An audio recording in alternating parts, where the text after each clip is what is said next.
In this video, we'll introduce symmetric matrices, their definition, examples and non-examples, some basic properties, and how to construct a symmetric matrix using a matrix and its transpose. Chapters in the description if you want to skip around the video. A square matrix A is called symmetric if the matrix A is equal to its own transpose. This means Aij equals Aji. So the entry in the ith row and jth column equals the entry in the jth row and ith column. That's what it means for a matrix to be symmetric. It equals its own transpose. These matrices are called symmetric matrices because the way that this property appears in a matrix is as symmetry across the main diagonal. Look at these symmetric matrices. You can see that they are symmetric across the main diagonal. 5 to 5, 3 to 3, 0 to 0. There is symmetry across the diagonal. Here's a diagonal matrix, which is also an example of a symmetric matrix, since, of course, it's just zeros off the main diagonal. So it's kind of trivial that it's symmetric. So again, in symmetric matrices, we have mirror images across the main diagonals. That's what makes it symmetric. Also, as an example of this entry equality equation, here's 5 in the second row and first column.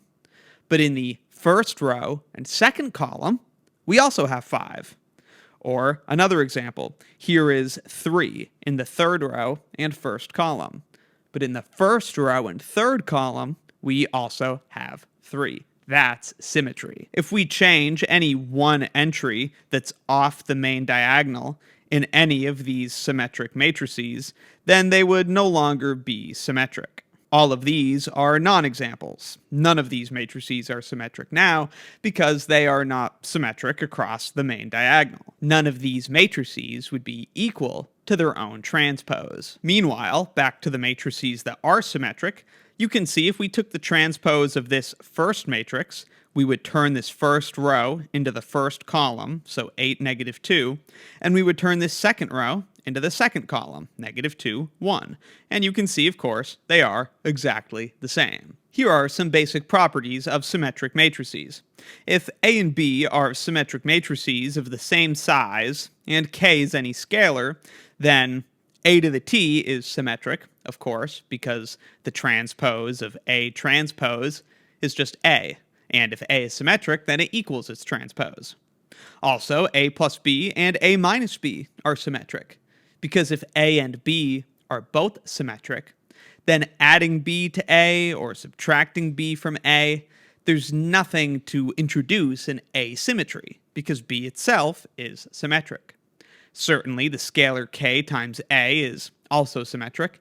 Multiplying by a scalar does not break symmetry.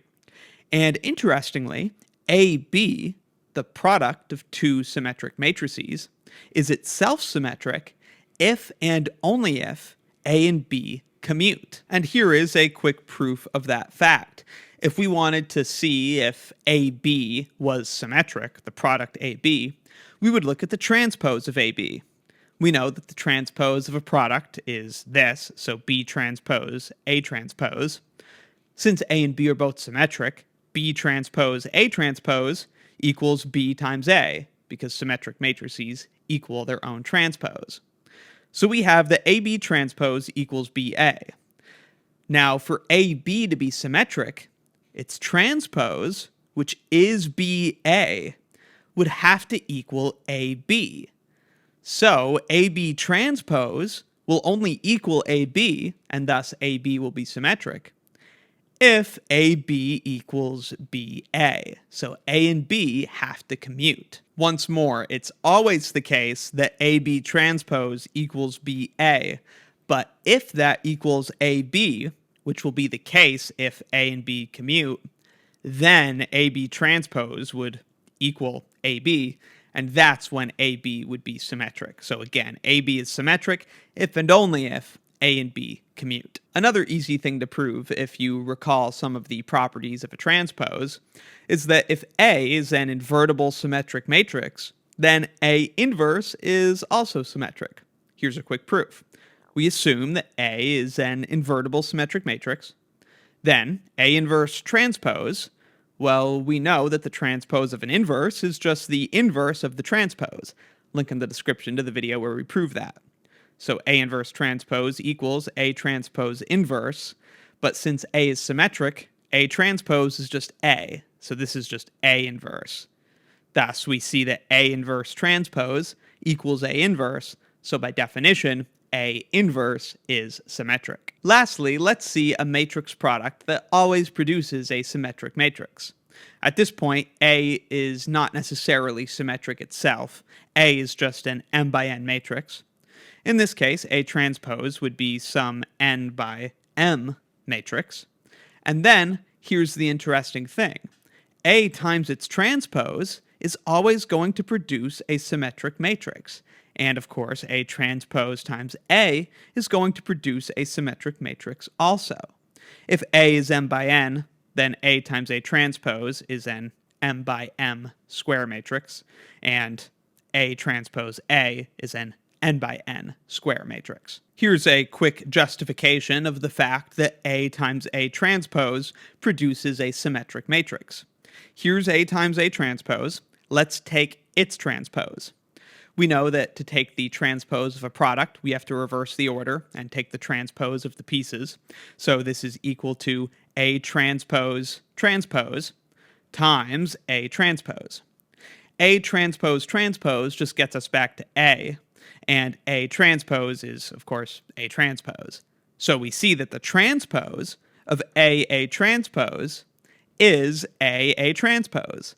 Thus, this product, A times its transpose, is symmetric. And of course, the fact that A transpose A is symmetric would be proven in the exact same way. One last thing about products of this sort is that if A is an invertible square matrix, then A times its transpose and A transpose times A is also invertible.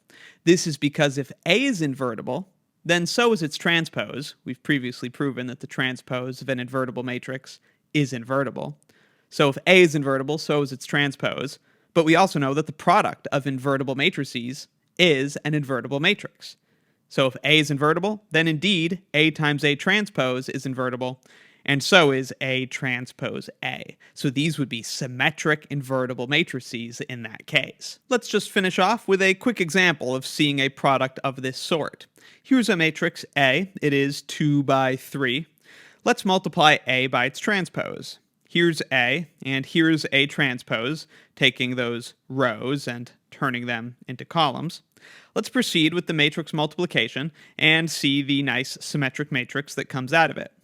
First, we would get 1, 2, 3 matched up with 1, 2, 3, and so doing the multiplication and addition, that's going to be 1 plus 4 plus 9. Then we would match 1, 2, 3 up with 0, -1, -2. That's going to be -2 minus 6. Then we would have the second row, 0, -1, -2, matched up with the first column, 1, 2, 3. That's going to be -2 minus 6. And then we would have the second row matched up with the second column. So 0, -1, -2 matched up with 0, -1, -2. That's going to be 1 plus 4. Now let's just do this arithmetic. 1 plus 4 plus 9, that's going to be 14. -2 minus 6 is going to be -8. -2 minus 6 is still -8. And then this entry, 1 plus 4, is going to be 5. And we see this is a symmetric 2 by 2 matrix. Taking the rows and turning them into columns would produce the same exact matrix. It's equal to its transpose. And you can also just see that symmetry across the main diagonal, -8 and -8 on both sides of the diagonal. So, as expected, this is a square symmetric matrix, which came from taking this matrix and multiplying it by its own transpose. So that's a little bit about symmetric matrices and some of their interesting properties. Let me know in the comments if you have any questions.